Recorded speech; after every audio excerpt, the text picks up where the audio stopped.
view today. Holy Toledo, look at the time. Where is the time gone?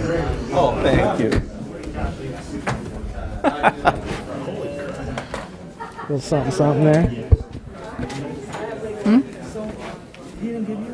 What? Oh, yeah, got mine. I said very little. Okay, we're still waiting for everybody to get into place. The opening band's running a little long today, so the headliner's still backstage right now. So be a few more minutes before we get started, if we're broadcasting. Kay, got any good jokes or anything? Or No? nothing at all? Okay. John, soft shoe? Dance routine or anything? All right. The cold weather. I was going to have John do a little dance to entertain the troops while we were, but it says the cold weather's got his bones acting up.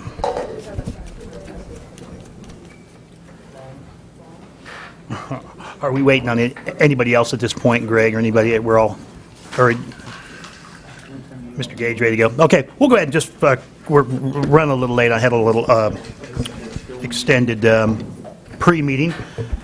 And we'll go ahead and start our June 9th commission meeting. If we could get a roll call, please. Mayor Householder. Here. Commissioner Blanchard. Here. Commissioner Crawford. Here. Commissioner Hardy. Here. Commissioner Shirley. At this point, all of you who are able, if you could stand up and please join me in a Pledge of Allegiance in a moment of silence. I pledge allegiance to the flag of the United States of America and to the republic for which it stands, one nation, under God, indivisible, with liberty and justice for all.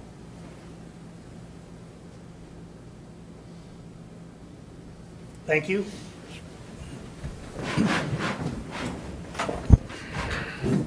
We have no awards and proclamations today, so we'll go on to the Citizens Forum. This is an opportunity for anyone to come up and speak regarding an item that is not on today's agenda. And if you would please give us your name and address if you choose to speak. Okay, seeing none, we'll move on to the consent agenda. Item 6.1, approve the minutes of June 2nd, 2014. Item 6.2, resolution number 14-7113, appointing members to various boards and commissions. Item 6.3, award the contract for the Vortex Avenue Waterline project number 14-3033 to Stevens Contractors Incorporated in the amount of $45,690.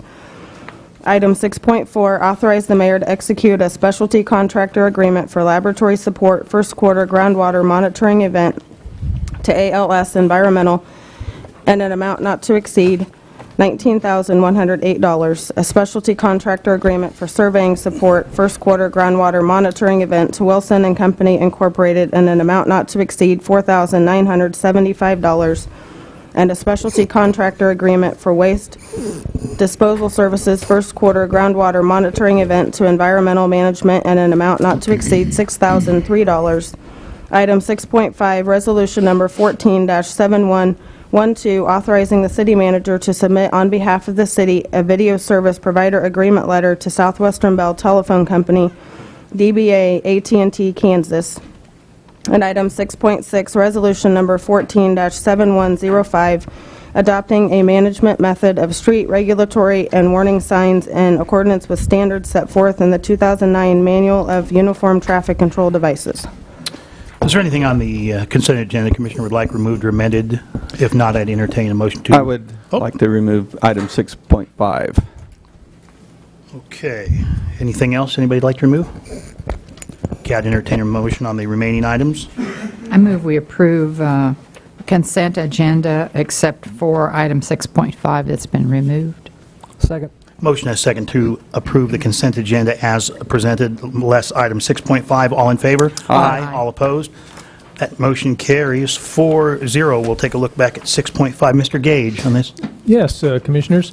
6.5 basically is a somewhat standard type item in action. that would allow AT&T, Southwestern Bell, who's known as doing business as AT&T, so we refer to them as AT&T, to bring video services in town. Video services, what we mean is most people think of cable television.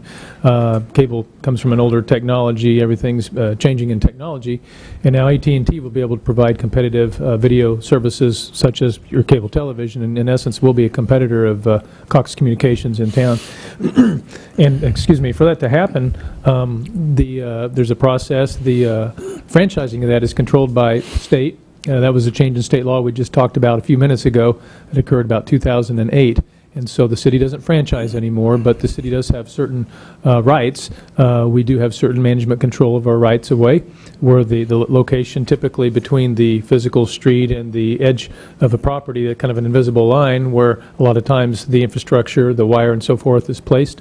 The city does have the ability to retain two access or PEG channels. It used to be public, educational, governmental, used to be 3, but state law says we can only retain 2, so those are condensed into 2 channels.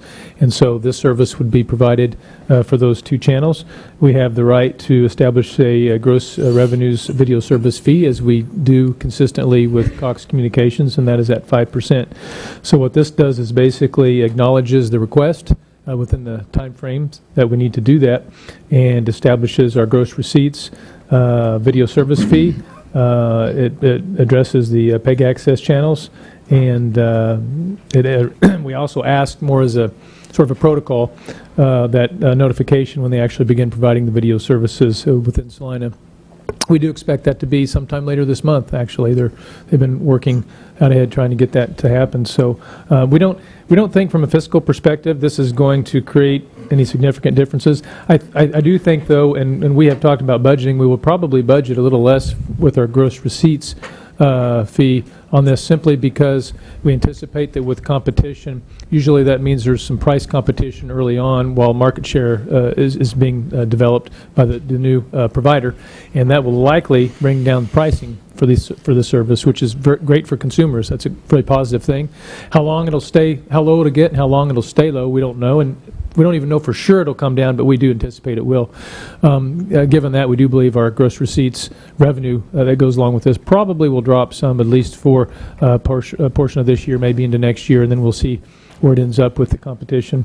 But from a perspective of an expenditure out of our budget, we don't anticipate that, obviously, for this. There's no reason for that. We're just going to try to estimate that revenue source. So we certainly recommend approval. Did get a communication from Mr. Scott, Michael Scott, with AT&T, and he indicated he would not be able to make it to the meeting this afternoon. So I didn't know if there may be some questions. I thought there might be. What I would say is again, this is a pretty procedural thing that you probably should move on.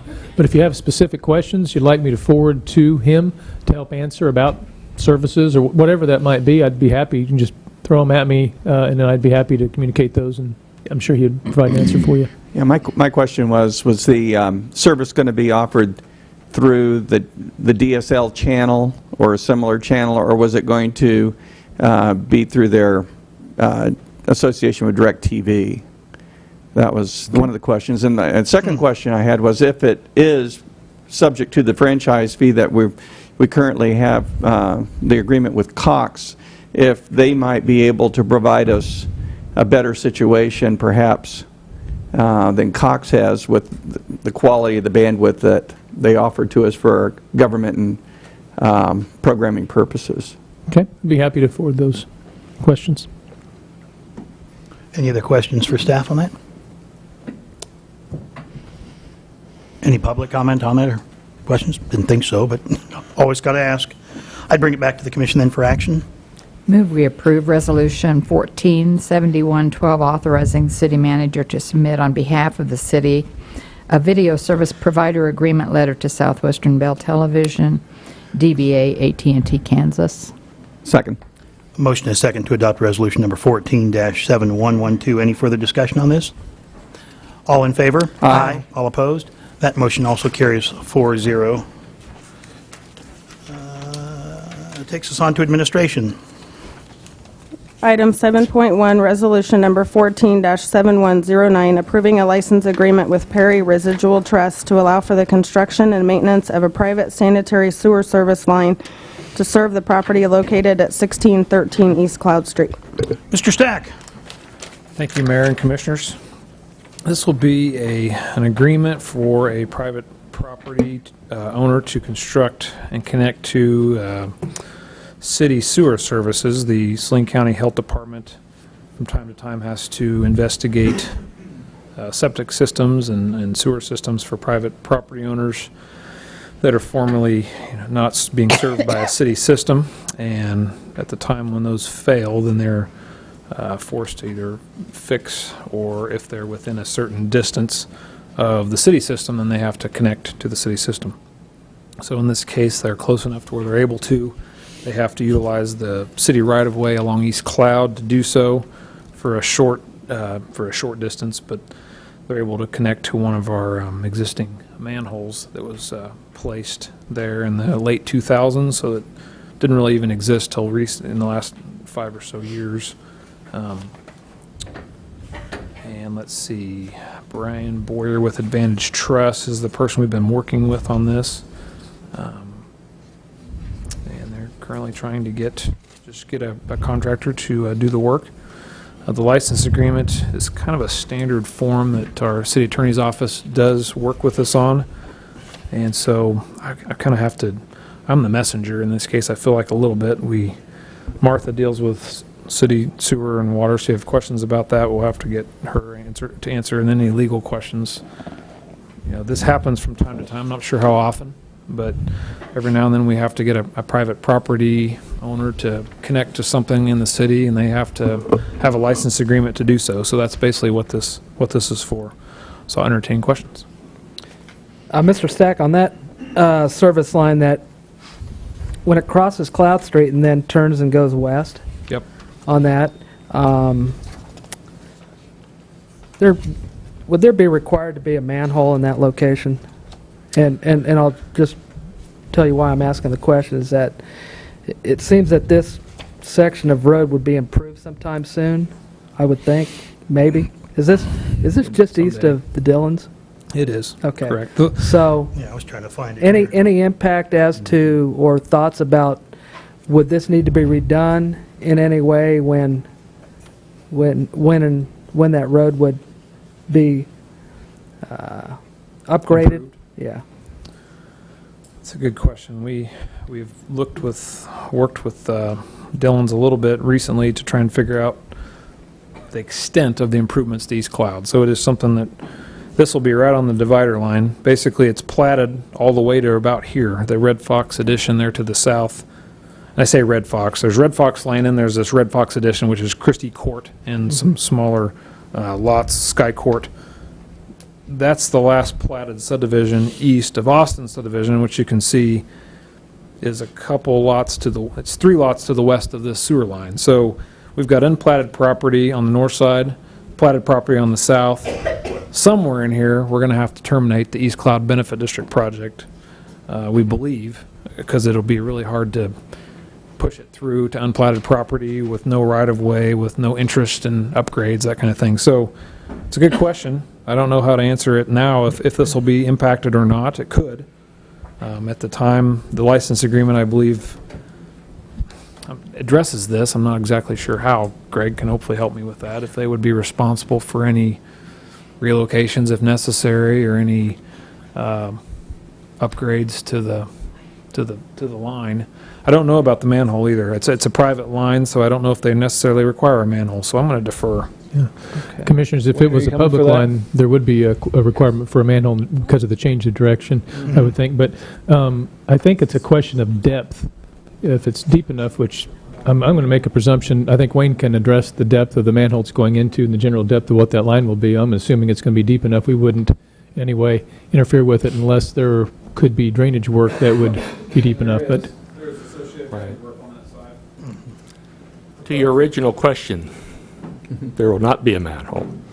It is a private line. It'll be a 4-inch service line. There will be a clean out and a turn at that location.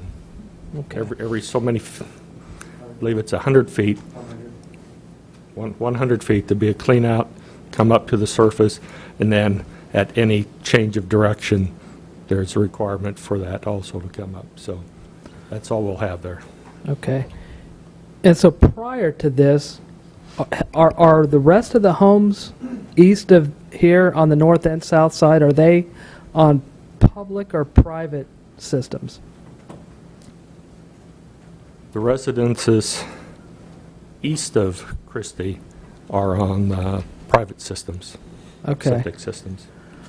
Okay, so if some of these properties encounter the same problems that this one does, where will they need to run a line, do the same thing and run a line parallel with these private lines, or how would those be? Do we anticipate that some of these may eventually need to tie into the public Well, system? I don't know that we would anticipate that the homes east of here are going to be required to tie into the system. Over the past several years, there's been a number of feelers put out by various residents in the area about extending sanitary service east to the levee, essentially. And then when the estimates come in as to what a benefit district would cost them, they say, well, perhaps it's not such a bad idea to have a septic system. Right. Until they fail. Right. Fail. Okay. Yeah, I just looking at that, I'm always concerned about when there's a private line, especially going under the public road. If that line fails, what are the consequences of, everybody else that lives down that street and having to tear it up and fix it and everything else? It seems to me it could be a headache if that happens on a regular basis. So. Well, certainly we wouldn't anticipate it to be a regular occurrence, and certainly at this point it would be a one-time opportunity. How is the cost calculated for this kind of work? Is it a standard fee, or is it put out to bid, and whatever that number is what the resident pays? As far as what Putting this, the line in this. as this particular line, Right. that is a matter with the property owner and the plumber that they would choose to work with. Okay. So And then we have a standard tap fee to tap into the. there is yes, Martha might tell us exactly, but there is a front footage fee that's being charged to the property owner to Right. connect to the system. Okay. So it's not just a come and connect to us, but there is a fee involved with it. Okay. That's good. Thank you. Welcome. Any other questions for staff? Mayor, if I may, a couple of quick points that might be of interest to the Commission along the line of what's already been spoken of. As you know, generally when considering these license agreements, we're in a situation where the public interest is somehow served by private utilization of the right-of-way, generally in a commercial context. This is different, as I'm sure you recognize, in that we're speaking about a residential service line. So the distinction you'll see in the document, and really the only distinction, is that we thought it appropriate to recommend to you that the indemnification language and the insurance requirement has been eliminated in this residential context. And the distinguishing feature that Ms. Tasker can elaborate on better than I, if you have questions, is that the unique aspect, as you know, there are service lines connecting, they're in the right-of-way connecting to mains. That's the way it happens. In this situation, you do have a line running parallel rather than just a perpendicular connection. So the potential for activity in the right-of-way and the need to have the license agreement context was thought to be the better approach. Kind of to complement that, too, that there was a question asked earlier about what would happen with the road project that might extend into that area. if, based on what Greg said, the use being secondary in the agreement, if you look at Section 2, use of right-of-way, and you go down to subsection F, it's very specific about the licensee or its contractor promptly relocating or adjusting a line in a right-of-way for any planned project, and it goes on to construction, reconstruction, maintenance, repair, et cetera, et cetera. So it's clearly the obligation of the licensee in this case to deal with any conflict, if in fact there would be one. There may not be one, but if there is, that's a responsibility. And that's very typical of how these are drawn up. Any other questions? Any public comment on this? I'd bring it back in for action.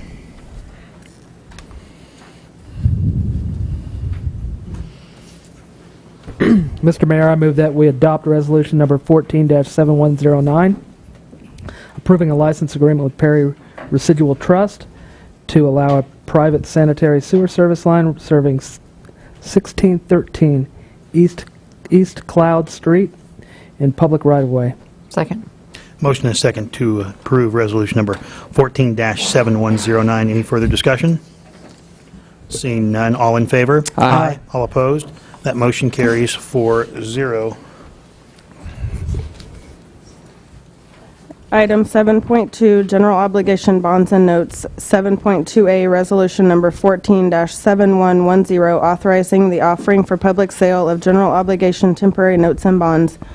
7.2B, First Reading Ordinance Number 14-10737, authorizing the issuance and delivery of general obligation internal improvement bond Series 2014A. Mr. Franz.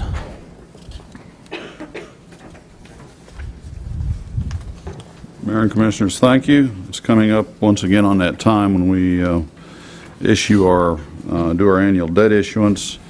This year, the bonds we're going to be issuing are going to permanently finance several projects, improvements to 9th and Cloud. The downtown lighting project is included in this issue. Landfill improvements, the construction of, I believe it's cell number 19, and a leachate pond. And then there are two residential subdivisions included in this issue also. Amount of bonds to be issued will be approximately $7,810,000. There may be a few final adjustments to that number before the bonds are actually sold on July 14th. Temporary notes, the sole project included in this temporary note issue are the Bicentennial Center improvements. We're proposing this issue to be at $5 million, which will provide another partial financing, and then we'll probably do a final issuance early in 2015 to complete the project. As you may recall, we issued approximately $1,010,000 in bonds for early project work in 2013, and so this will be essentially a three-phase financing. I think with that, I'll open it up for questions. Any questions for staff on this? If not, thank you. Any public comments on this issue? Okay, seeing none, I'll bring it back to the Commission for possible action. I assume we'll need two actions on this. Yes, Mayor, that's correct. Okay, thank you. I'd move that we pass resolution number 14-7110, authorizing the offering for public sale of general obligation temporary notes and bonds. Second. Motion is second to adopt resolution number 14-7110, authorizing the offering for public sale of general obligation temporary notes and bonds. All in favor? Aye. All opposed? That motion carries 4-0. I'd also move that we pass on first reading ordinance number 14-10737, authorizing the issuance and delivery of $7,810,000 principal amount of general obligation internal improvement bonds, Series 2014-A. Second. Have a motion is second to adopt ordinance number 14-10737, authorizing the issuance and delivery of $7,810,000 principal amount of general obligation internal improvement bonds, Series 2014-A. Any future discussion on that?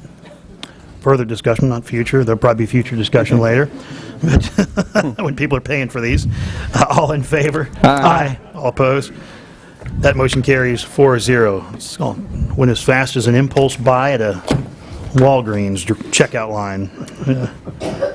Item 7.3, first reading, ordinance number 14-10739, allowing the extension of restaurant dining areas into the public sidewalk within the Lee District area of the C4 Central Business District, allowing the consumption of alcoholic beverages through the approval of a sidewalk cafe license agreement, and providing for the related administrative regulations.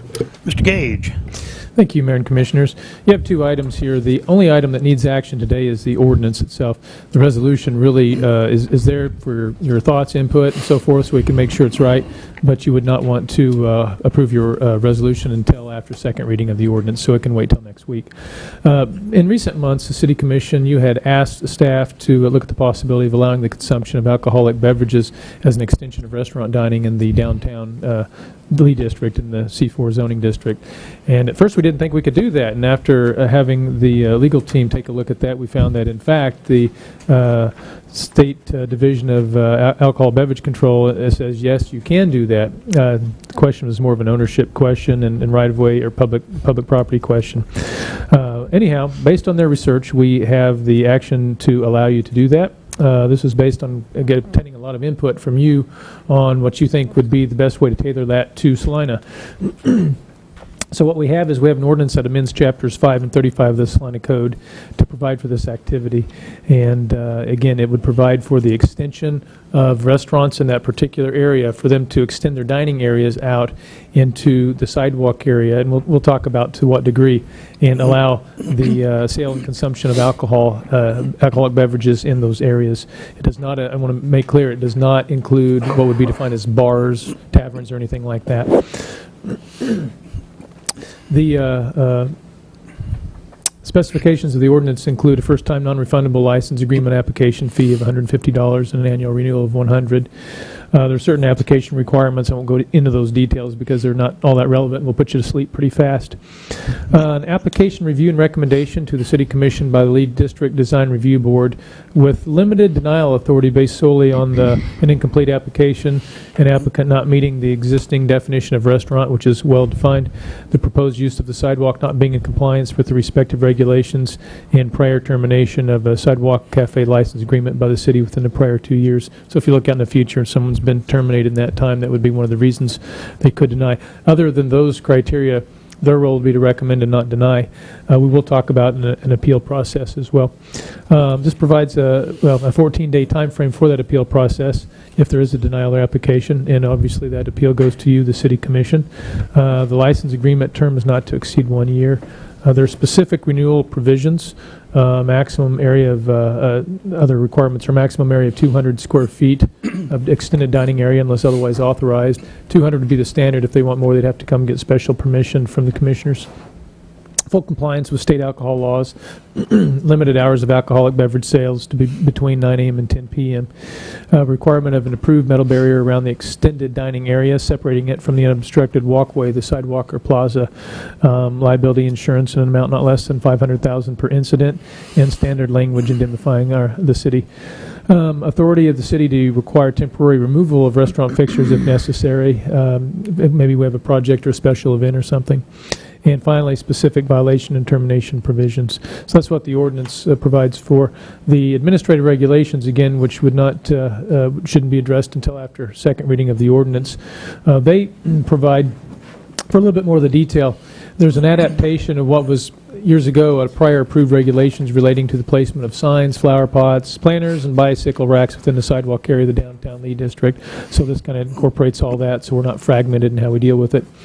Preservation of a minimum of 6 feet of unobstructed walkway along the public sidewalk, although it does provide in here that if you should wish, again, with special permission to grant, to reduce that down to 4 feet, you can do that. The allowance of metal barriers for extended dining areas without the consumption of alcohol is required when there is alcoholic, just to separate the crowds. allowance of umbrellas at least 80 inches in height and professional-grade furniture, general maintenance and upkeep requirements, a prohibition of smoking and advertising within extended dining areas, and the allowance of lighting, background music, and overhead heaters in extended dining areas. This activity is one that has been requested by the Salina Downtown Inc. Board of Directors. It's strongly supported by them. Staff believes that the provisions encompass the full direction of the City Commission. We think they'll strengthen the downtown restaurants, and we hope that they will, and will provide a more enjoyable downtown experience for the patrons down there. From a strategic plan perspective, you do have a goal that's specific to the downtown, and that's to make it a vibrant economic and social center of the community. So, couple drinks and people socialize a little more, so there you go. Yeah. And specifically to encourage the development of the arts, entertainment, professional services, residential living, restaurants, and retail in the downtown. So restaurants are very specific to your goal. So there's no question this item does relate specifically to your strategic plan. So again, what we have on the agenda for as far as an action item is the recommended approval of ordinance number 14-10739 on first reading.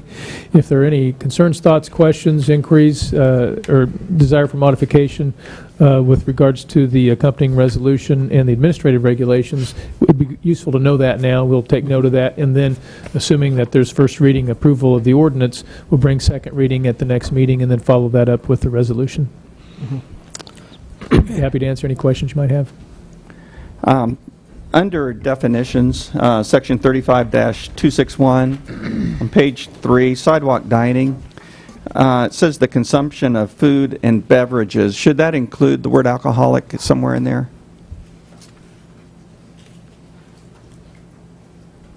As an option? Certainly makes sense. I'm looking to Jake Peterson assisted and, well, actually was in a lead role in terms of preparation of the ordinance. I don't know if you have a thought on that, Jake. Mayor and Commissioners, I certainly think we could insert alcoholic beverages. It may provide some clarity as to which beverages we were specifically intending in there.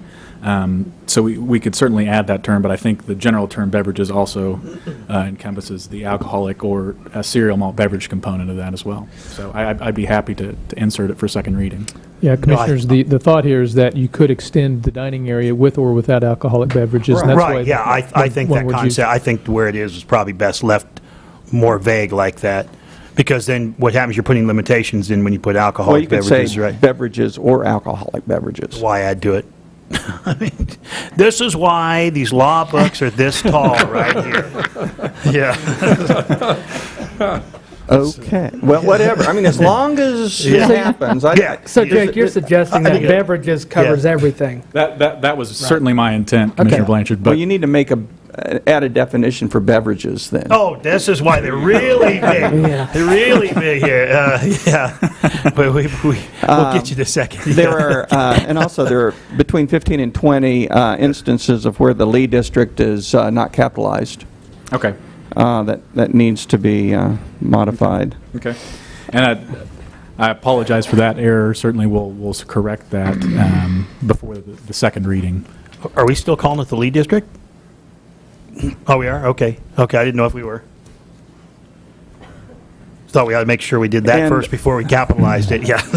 Under section 35-268, sidewalk dining conditions, Yes. item number A, sub-item III, mentions, nor shall beverages be dispensed.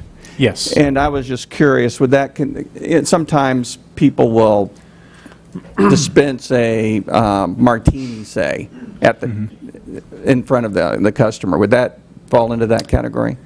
I believe that term would be interpreted to mean, when we're talking about dispensing an alcoholic beverage, we're thinking By a of machine? somebody by a tap or mixing the drink.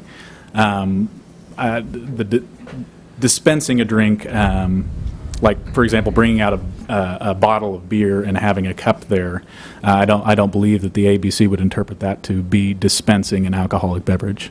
So no body shots out on the patio? That would Right. most likely not be acceptable. Yeah. There goes my vote. And under section, that same section, item D, alcoholic liquor and cereal malt beverages, under item III, barrier required. Yes. There's one section that I have a little difficulty with, and that's where the barrier says completely enclosed. I think that would tend to offer a huge barrier to customers. I know that in Lawrence, the 26 outdoor dining opportunities there, none of those include a gate even. There's a separation on either side of the barrier for the patrons to walk through the front door of the restaurant. And then they can come back outside and sit in the outdoor dining area. I think a gate is not a good thing. Oh, okay. I think it inhibits the transaction of business rather than providing an aid. And I looked specifically in Lawrence at that particular item, and none of the dining areas included any kind of barrier that completely surrounded the area. You could walk through the barrier without opening any kind of gate. Commissioners, let me ask a question. I want to make sure I understand the issue. And I know we discussed, I believe in the study session, that we could have restaurants in which the only access to this area is from the front door. They may not have a secondary access, and in that case, you're going to have an opening.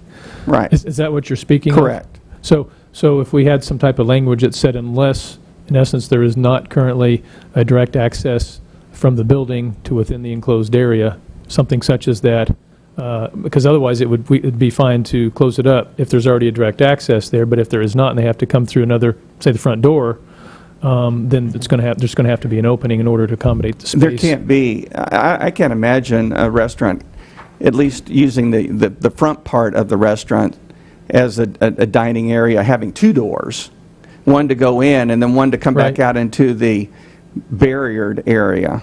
I can see that if you had a patio in the back, say, that you would walk out the back of the restaurant into the patio area. Right, yeah, if you're like Blue Sky and you have a big garage door, you can open up and extend out. That's pretty easy. You have that direct access built in.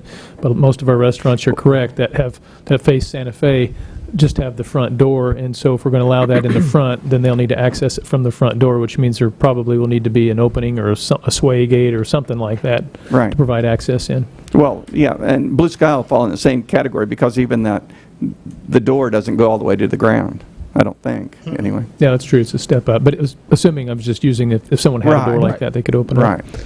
So I would think that would be a fairly easy amendment to the second reading to address that situation, that if there's not a secondary direct access in the front to the enclosed area, then in essence they need to have access from the front entrance of the restaurant. And if it's closed off without any way to get in, they can't access their own space. And the would that make it more confusing to the restaurant owner to deal with that, rather than just say, something? I can't imagine somebody with two doors. Well, if you leave it open, you've got both options.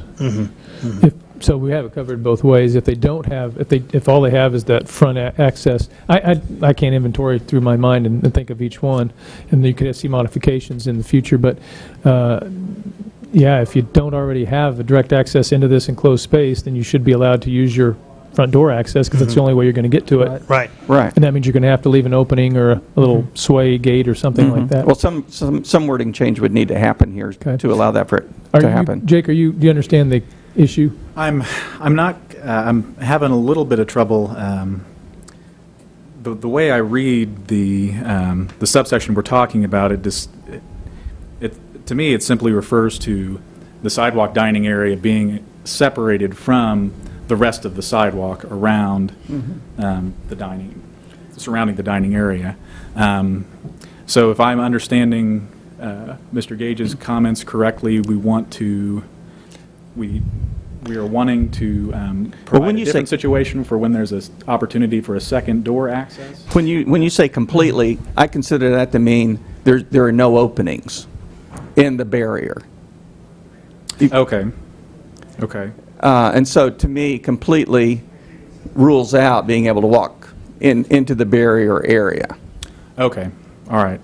We can certainly accommodate with some language to indicate that the gate would be acceptable to allow Not a walking gate. through Or- the... or I'm just saying, access. just an opening. Access? Well, we, unfortunately, ABC regulations That's where I was don't gonna go, permit yeah. the opening. It has to be Yeah. a barrier that extends all the way around the dining area according to ABC regulations. Well, I think, once again, if Lawrence is breaking the law, ABC would have been on top of them a long time ago. I think it's just something that needs to be explored.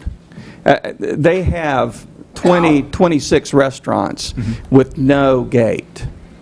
They have the barrier, but they have a 4-foot opening somewhere where their front door is, so that you can walk through the opening and get into the restaurant, whether or not you want to sit in the outside area.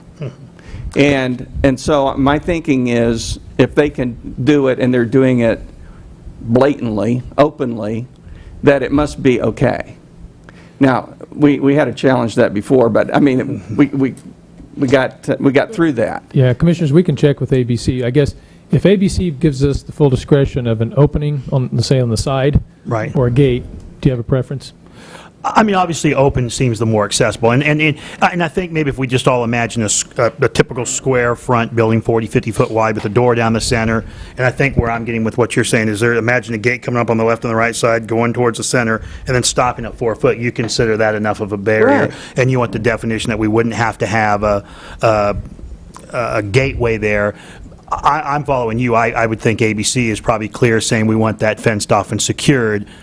I follow where he's going on the Lawrence thing, saying, hey, 26 places don't have it. I think it's at least worth asking the question and seeing if it's possible, because obviously that would be the preference, is to not have to go through one more access, if ABC allows it. If they don't, then we're stuck with what it is, and don't mention Lawrence again.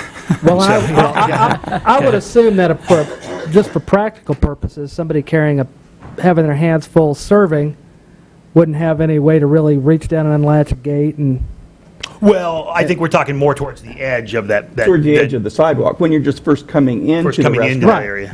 It's so that if it's an opening, that can be left open, and, I mean, somebody might want to have a gate on there for when it's closed to provide a little bit of security, but... You get different, I mean, depending on where you travel, you get different flavors from different restaurants. A lot of the restaurants like to control the traffic, have you come in, go to the place you need to go to. They seat you where you need to be seated, and that could be outside where it's enclosed.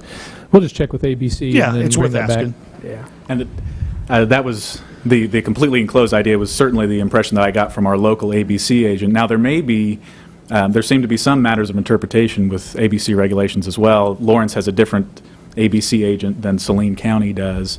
So I'll certainly check with our local ABC agent and get some Wichita's feedback from another them. example of Yeah, how it can be done. that's true, because I think about Bella Luna or something like that, and it's wide open. You just walk in there and sit down, and they serve liquor there. So obviously, maybe I'm not telling you how you do your job. I mean, at least examples you could mention to them. I'm sure you know that. I'd be happy to. That seem to jive. As long as we can, I think it needs to Yeah, I agree. be part of it, that's all. Under liability and insurance, item F, number 1, it requires the licensee to furnish insurance not less than $500,000 per single incident. Is that in addition to other insurance requirements that are placed upon a restaurant owner? It's my understanding that they would need to, and perhaps Mr. Bankson would be more knowledgeable about this than I would.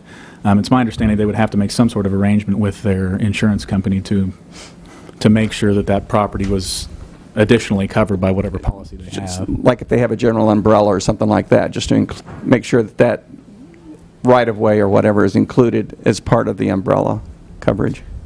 That's my understanding, that it is a matter of what are the premises for purposes of their policy, not an additional policy. Am I correct? That's my understanding. So you got one more edit. I got Kidding. one last question. On section 35-370 on page 14, policy and regulations. Yes. It allows says the city manager or the city manager's designee is authorized to adopt administrative regulations regarding sidewalk cafe license agreements and sidewalk dining as the city manager deems necessary for public safety and welfare. I was just trying to imagine what kind of question that might include. Well, specifically, what comes to mind, and I'm somewhat colored by my discussions with the City of Lawrence's zoning administrator. But for example, the umbrella regulations that we've suggested for the commission, that was a matter that came about as a regulatory matter after they adopted their equivalent ordinance and allowed restaurants to have sidewalk dining. For example, they had a bunch of restaurants with really low-hanging umbrellas that somebody could literally poke their eye out on an umbrella. So I was thinking along those types of matters that may crop up that we didn't anticipate initially that maybe would be best addressed by city staff. Yeah, Commissioners, this is the item that we recognize we can't anticipate every situation or question or minor modification. So something comes up we haven't anticipated and clearly does not conflict with anything approved. Mm-hmm. It keeps us from having to bring little things back to you to update this every single time. Yeah, makes sense. Good. Okay, good. Anything else for Jake? No. Great. Thank you. Thank you. Public comment. Yes, ma'am. If you could give us your name and address. We know you, but the at-home players don't. I know. Judy Larson, 715 North 9th. And my question is more one of education for me than anything really, other than a fuzzy navel on Friday night. I'm kind of alcohol challenged. I was concerned when Mr. Gage mentioned the time that the open dining, outside dining would be available, because I don't know what the hours are for bars being open in Salina. I don't know if they can open at 10 in the morning. I have no clue. My concern was that someone would go to an outside dining place and have a beer before the bars are open and just take advantage of that time. I would rather that didn't happen. But I don't know if that's been addressed here or if I heard wrong or what. But that's my question. I think, and maybe since Jake's been following Kansas liquor laws a little bit more, he might have an answer for this, but I'm pretty sure there are bars that open at either 6 or 7 a.m. in town already. I think there's maybe one on Broadway. Third shifters, people like that. I mean, to them it's 5 o'clock, so does that maybe jive, or are we aware of any, I don't think we have any, maybe Mr. Gage remembers any local ordinances. I don't believe we have anything that trumps. Yeah, I'm not familiar with the opening. I know that I believe closing is 2. So this is much earlier closing time than a bar would be. I don't think they can open at 2:01 or anything like that, but no. I'm sorry, in Jersey you can't open a bar till 10 a.m. Okay, so 10 a.m. she was saying. So do we know? Commissioners, I'd have to take a look at the local regulations and state regulations to see. I'm not sure of when the local drinking establishments open around town. And again, I'm just concerned that people will go here to get beer or whatever when their regular establishment's not open yet. Not open, yeah. And I think most of these establishments aren't even open until until lunch. Right. I would guess, yeah. And again, I think there are some bars that do open bright and early for that third shift crew. So yeah. Or a long commission meeting, that could always be. Any other public comment or questions on that? Melissa Hodges with Salina Downtown. Just going back to Commissioner Hardy's questions regarding the barrier on page 9, D, III. What I'm wondering is if we couldn't solve the problem just by taking out 3 words, unless the sidewalk dining area is separated from the unobstructed walkway by a barrier that conforms to administrative regulations concerning such barriers, if any.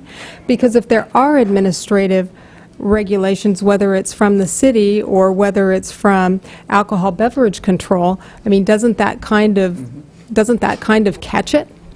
If we just eliminate those? That was just my thought, and I guess that that's probably predicated upon the fact that I'm awfully anxious to see this ordinance go through, and while I know we want to get it right, I'd rather not wait any longer, so. Yeah. That seems That's all. somewhat like a reasonable modification of words. That work? Well, I didn't catch all the words. I was trying to find myself to the section again. So, She basically was leaving out, I think. okay, there we go. Yeah.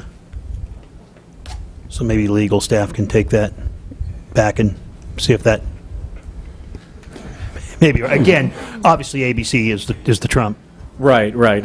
And I think that's a good revision that we could adopt and give us some sort of flexibility towards what the ABC requirements are.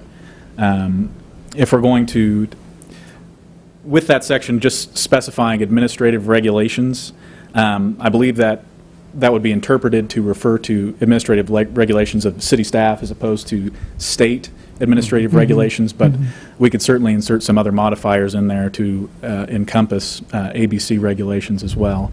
But as you suggested, Mr. Mayor, it's still obviously worth looking into with Agent Ells as to the gate question. Great. Any other questions for staff? Okay, seeing none, I'd bring it back for possible action. I move that we approve ordinance number 14-10739 on first reading. Second. I have a motion to approve ordinance number 14-10739 on first reading. All in favor? Aye. All opposed? That carries 4-0. And then you want us to hold off on resolution until after the second reading, is that correct? That seems to the... That was the thought, yes. Okay, great.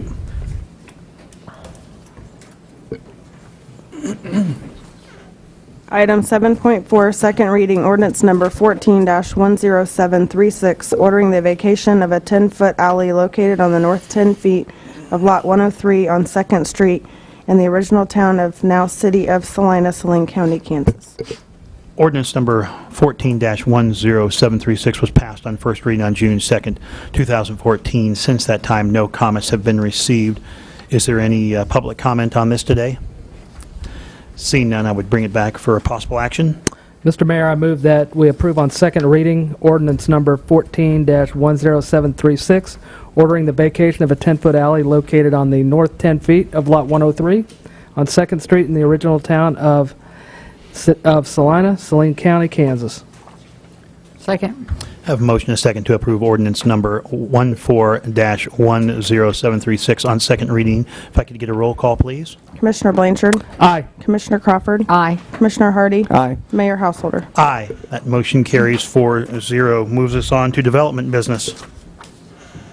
Item 8.1, first reading, ordinance number 14-10738, extending a temporary moratorium on new hookah bars and vapor bars or the expansion of existing ones in the city of Salina, Kansas. 8.1A, declare an emergency exists for second reading on the same day. 8.1B, second reading, ordinance number 14-10738. Mr. Gage. Mayor and Commissioners, excuse me, on March 10th, the City Commission adopted the 90-day moratorium on the establishment of new or expanding of any existing hookah or vapor bars within the city. And after that, asked you to establish that so that staff would have time to research the topic and then bring that to the Planning Commission, eventually to you for action. They're making good progress on it, but the short story is they need more time. So we feel the best thing to do would be to extend that moratorium to August 15th, 2014. It's the short of it all, so I won't read through the entire blue sheet, but based on the timing of when the 90 days would fall, that's why we're asking for the approval of the ordinance on first reading, the so-called emergency reading, and then then get the second reading out today, this afternoon, so that we can finalize that and get that extended.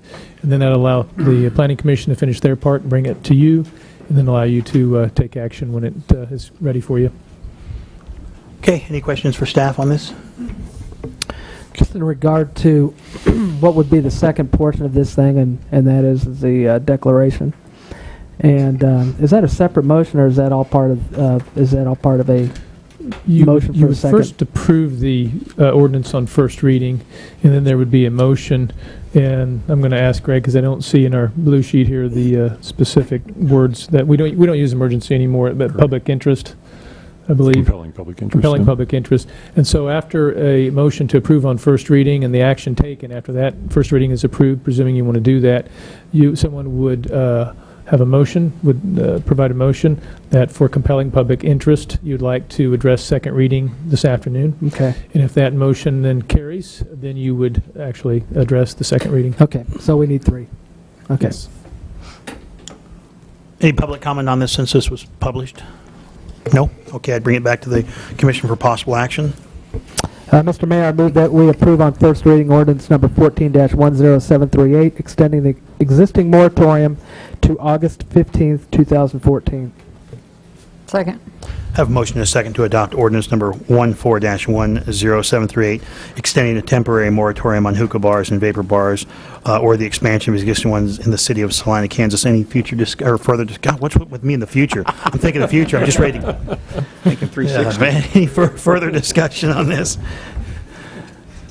Seeing none, all in favor? Aye. All opposed? That carries 4-0.